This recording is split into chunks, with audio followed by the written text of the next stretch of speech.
It's a weird time to be a Pokemon fan. My hype levels with Sword and Shield have gone from looks neat to November can't come soon enough to proceed with caution, all within the span of a week. Now, why is this? Well, if you've been keeping up with the news for these games, you probably already know. In Sword and Shield, if a Pokemon is not in the Galar Dex, you cannot transfer them to Sword and Shield. We're not talking having to wait until the post-game here, but the way they're talking, Pokemon not in the Galar Dex aren't in the game at all. Let's say Haxorus isn't in the Galar Dex. That means that you can't transfer over a Haxorus to the new games, and you can't even use a Haxorus at all in these games. Longtime fans already know why this is a bad thing, but to those unaware, here's why people are mad about this. All those Pokemon you've had since Ruby and Sapphire, all those memories you've had with them, might mean nothing in these new games. In every game since the Game Boy Advance, you've been able to transfer over all your old Pokemon to the new games once you finish them. That means that with a very convoluted process, you can catch some Zigzagoon and Ruby and transfer it all the way to not only the remake and Omega Ruby,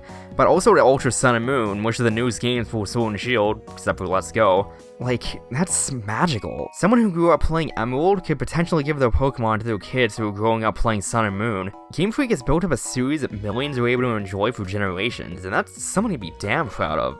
But in Sword and Shield, they're not including this basic feature that's been present in every mainline game for the last 13 years for basically no reason, and that's heartbreaking. In an interview with Junichi Masuda, there were two main reasons why they're doing this. One, because they need to make higher quality animations for all 800 plus Pokemon, and two, to adjust the game's balance. Both reasons basically mean nothing, because despite needing to make higher quality animation, these games seem to be using the same models and animation from the 3DS games anyway. The reused animations could change before release, but they made the 3DS models with future-proofing in mind so they wouldn't have to start over with each new system. I don't think fans care if the animations on older Pokemon are reused. In Black and White, the animations for some older Pokemon looked pretty subpar, but no one really cared because they were still in the game. And as far as graphics go, I don't have a problem with Sword and Shield. The game looks fine, and that's good enough for me. But citing high quality animation as a reason for ditching certain Pokemon doesn't mean much when you reuse the old animations anyway. And when it comes to balance, we know that isn't true either when they let Mega Rayquaza exist. And to top that off, the balance was there already, with official VCC tournaments usually limited to Pokemon in the newest game's regional Pokedex. But this decision is pretty universally disliked anyway. From a trending hashtag to bring back National Dex, the latest gameplay being hugely disliked on YouTube and countless concerned Reddit threads, people were not happy about this. Them limiting what you can transfer to the new games doesn't inherently bother me. All they had to say was that they didn't want to delay the game for something you couldn't access at launch, so instead they released patches over the coming months to add them all back in. This was all they had to do to stop a fan outrage. For me at least, this isn't just about not being able to transfer over stylized text files. I started to have suspicions over the years, but this is just the nail in the coffin. Game Freak doesn't care about Pokemon anymore. The fact that enough people were out of touch to make this decision in the first place is just sad. The fact that they can't get all the Pokemon to work on time because of animations just shows that they don't care about making Pokemon anymore. What happened to the Game Freak that decided to put the entirety of Kanto into Gold and Silver because they had the culture space for it? What happened to the Game Freak that let you fight every single gym leader and every champion from every game just because they could? I'm not asking for the Pokemon equivalent of Breath of the Wild here, but Sword and Shield's lack of ambition just feels off-putting now. This company is in charge of the biggest multimedia franchise in the world, and you're telling me they don't have the resources to put every previous Pokemon in the game and still charge $60 for it? I highly doubt it. I had similar feelings about X and Y after they came out. This was the first game in the series, but I finished it and just thought, that's it? X and Y was just missing something, and I couldn't figure out what until recently. X and Y felt soulless. They brought the series into 3D, sure, but at what cost? Crucially, no post-game, bad pacing, bland characters, and so many hints to a sister game that never happened that it hurts. X and Y was still a good game, but coming off of Black and White 2, which in my opinion was objectively the best game in the series, it was a very lackluster experience without much identity. I've heard Oraz criticized for being Ruby and Sapphire with a soul stripped away, but I think I finally understand that too. The only reason why they didn't include a full battle frontier like in Emerald was because they thought only a small percentage of players could truly appreciate it. I played Emerald when I was 7. I had no idea what I was doing in the battle frontier, and the best I could do was a silver in the battle pike, but I still had a blast trying. I still loved OS, and I love Sun and Moon too. Despite its flaws, I had an awesome time with it, and it was basically everything I wanted from X and Y, but even that game was plagued with glaring flaws. Like, who saw the performance in Sun and Moon on old 3DS and thought it was acceptable? Especially when you have Smash Bros. And 60 FPS on the same hardware, 2 years earlier even. And then we get to Ultra Sun and Moon, which was another $40 for a game that was like 80% the same.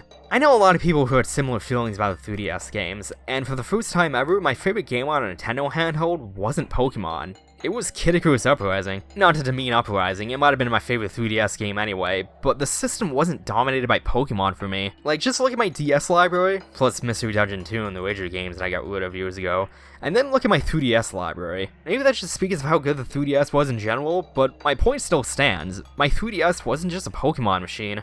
Despite pretty mixed reception on the 3DS games, X and Y still sold 16 million copies. The last time it felt like they put a ton of effort into a Pokemon game was Black and White 2, which sold close to 8 million copies, which is still an insane number, but it's the lowest selling mainline Pokemon game that isn't a sister game like Emerald or Crystal, and it feels like that set a precedent for what they want to do with these games. X and Y barely had a post-game, but it still sold 16 million copies. Ultra Sun and Moon were mostly the same game, and it still sold close to 8 million copies. Pokemon Let's Go only had 153 Pokemon, and that sold 10 million and counting at $60 a pop. Game Freak's attitude toward Sword and Shield feels similar. Yeah, we have kaiju-sized Pokemon and a few areas with a more open world field, but at the cost of cutting a ton of Pokemon from the game. Is that even worth it? Game Freak doesn't care. The game's gonna sell well anyway.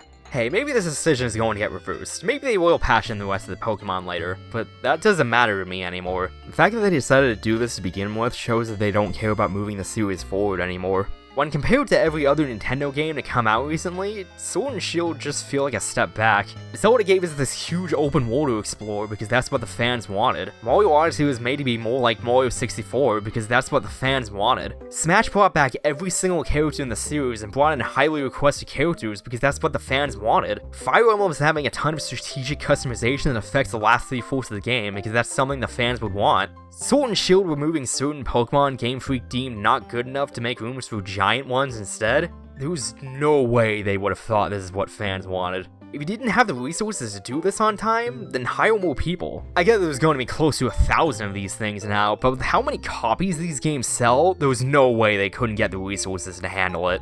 How can I be excited for these games when they clearly aren't? And that's okay too. If Game Freak doesn't want to make Pokemon anymore, that's totally fine. Maybe this series has gotten too big for them to handle. Just look at Town, they're super excited about that game. I get that working on the same series for the last 20 years will get tiring, but why not hand off Pokemon to someone else? Genius Sorority showed that someone other than Game Freak can make a good Pokemon game. Pokemon Colosseum and XD were great games that were incredibly different from the main games. Maybe Game Freak is more or less being forced to make them at this point, but it doesn't have to be this way. If the developers don't want to make the game they're developing, then that just results in a worse game.